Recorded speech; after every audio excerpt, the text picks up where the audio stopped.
So now let's move to the second step of preparing the non-functional requirements for the newly launched project without the live traffic, which is you do not have any metrics or details that you can use for your non-functional requirements, something like the throughput or the response times, right?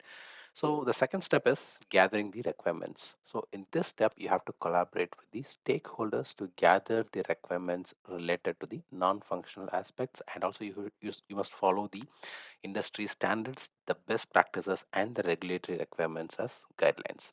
So now I am telling you in every step as the stakeholders. So who are all the stakeholders and what are all the industry standards? So now we will see in detail.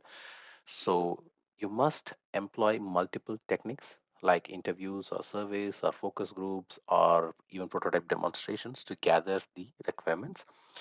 And when it comes to the stakeholders, they are like the end users, the business owners, the subject matter experts, which we call as SMEs in our organization, and the technical team. So these are the stakeholders, and you must collect the maximum amount of information from them through the other techniques which I told you, like interviews or surveys or focus groups or and the prototype demonstrations.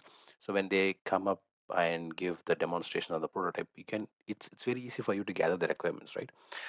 And finally, after you do all these, like once you conduct all your elicitation techniques to gather the requirements and you have found out who are all these stakeholders, so how can you ask questions, whether it can be a closed-ended or whether it can be an open-ended? So you must use open-ended questions to encourage the stakeholders to express their needs, their concerns, and their expectations. So this will help you to gather the maximum amount of information in terms of the requirements. So that's very important. So as I'm telling you again and again, so these are the stakeholders whom you must not leave. And even in the interviews, you must tell them that who are all the stakeholders very clearly, because this is very much important in your interview questions. So you must tell them very clearly that who are all the stakeholders, like the end users, the business owners, the SMEs, and the technical teams.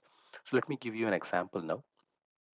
So you can conduct an interview with the customer service representatives or the marketing managers and the end users to understand their needs, so we can understand what exactly do they need and what are their pain points regarding the current website. So whether they are having um, like too much of waiting time, or the response times takes a lot of time, or whenever you click some transactions during peak times you could not complete your transaction. So these are some of your pain points, right? Something like when you're trying to book your appointment, or when you're trying to pay your bill, so the application goes down. So these are some of your pain points. So all these things will be understood only when you interact with the end users or with the marketing managers or with the customer service representatives.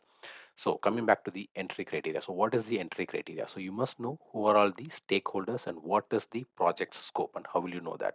So in the previous step, I have told you who are all the stakeholders and what is the project scope. Like by doing even the prototyping, or you doing using the elicitation techniques, you can understand what is the project scope is, right?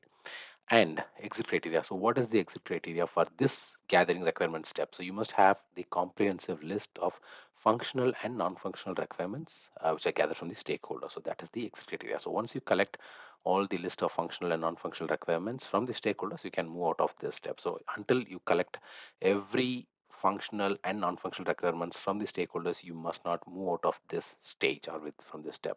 And what is the output of it? So you must have, or you must collect the requirement documentation, which includes the user stories, the use cases, and the requirement specifications. So that is about the step 2. Now we'll move on to the step 3.